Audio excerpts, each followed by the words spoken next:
And when it comes to shitty behaviour in modern films, there's few more egregious offences than bringing back established, well-known heroic characters beloved by generations of moviegoers and systematically degrading, discrediting and destroying not just who they are now, but everything they once were, usually in a desperate attempt to elevate some cheap, soulless carbon copy replacement that lacks everything which made the original so appealing in the first place. It's a cheap, shitty thing for any writer to do, and yet it seems to be happening at an alarming rate these days. Modern Hollywood likes to refer to this process as deconstruction, mostly because it sounds more palatable than fucking over, but that's exactly what it amounts to. But hey, if that's the case, then prepare to be thoroughly deconstructed by the drinker, Hollywood. Now, it would be pretty much impossible for me to cover a subject like this without mentioning the Star Wars sequel trilogy. Remember Han Solo? Remember how he started out as a selfish, cynical smuggler who only cared about number one, but gradually transformed over the course of 3 movies into a smart, resourceful military leader, a brave fighter, a loving protector for Leia, and a hero willing to risk everything to help his friends? Pretty cool, right? So it was kinda weird to reconnect with him 30 years later, only to find out he'd reverted to a cynical, self-absorbed smuggler who'd somehow lost track of his own ship, a deadbeat dad who'd abandoned his wife and son, and an incompetent criminal who'd made enemies all across the galaxy. The man was well into his 60s by this point, but he was somehow less experienced, competent and mature than when we first met him.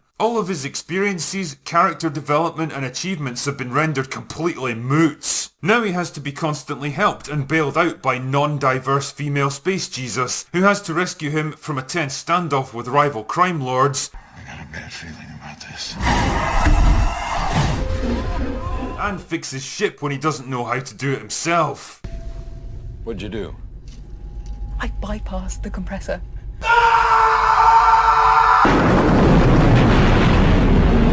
Then when she gets captured by incompetent cartoon bad guys and Han and the gang head off to break her out, she instead rescues herself while he gets a lightsaber shoved through his fucking chest by not Darth Vader.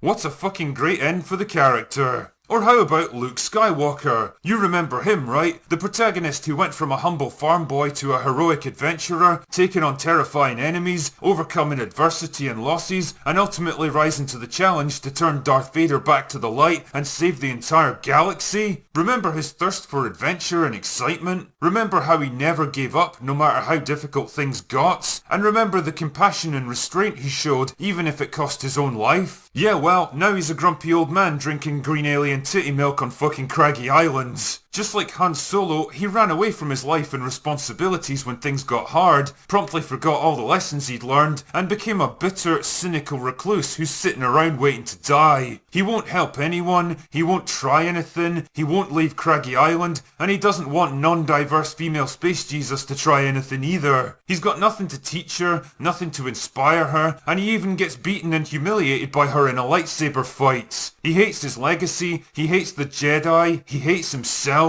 He's the epitome of bleak, hopeless, nihilistic futility, and he's the exact polar opposite of everything the original Luke Skywalker represented. The intended messages in both cases is pretty clear. The heroes that you used to look up to will ultimately end up failing, regressing into their old ways, and letting you down. And to be honest, they really weren't all that good to begin with, so you need to stop looking up to them and just forget about them now. But do you know who is good? Do you know who'll never fail at anything or regress into their old ways? Because they don't have any, because they don't actually have a personality. Or let anyone down? That's right. She's your hero now, because she's stronger and smarter and braver, and because we say so. Don't question it, just accept the new programming and move on. But it's not like this kind of thing is confined to Star Wars. Consider Sarah Connor from the Terminator franchise. And I mean the real Sarah Connor, not this small child cosplaying as her. Sarah's one of the greatest action heroes of all time, starting out as a simple waitress working in LA, only to become the target of a murderous time-travelling assassin from the future, and discover that she's destined to give birth to the future leader of the human race. Pretty heavy, huh? That's right, Marty, it is. The point here is that Sarah is forced to adapt to her new reality very quickly. She's been thrust into a world of violence and danger that she's completely unprepared for. She's been saddled with the knowledge of the grim future that awaits humanity, and the heavy responsibility of knowing the fate of the human race depends on her survival. When we reunite with her in Terminator 2 about 10 years later, she's completely transformed herself into a kick-ass survivalist. She's physically stronger, she's trained and prepared, but the trauma of her past experiences, combined with her knowledge of the coming war, has left her emotionally damaged and estranged from her son. But when he becomes the target for a brand new and more dangerous Terminator, she's forced to rise to the occasion once again, this time fighting alongside her most hated and feared enemy. And it creates an interesting arc for her character. Not only is she a soldier fighting to preserve a vital asset, but more importantly, she's a mother fighting to protect her son, gradually reconnecting with him over the course of the movie. And that maternal side of her slowly becomes the dominant motivator, like in this scene where she berates the scientist who's destined to create Skynets. You don't know what it's like to really create something, to create a life.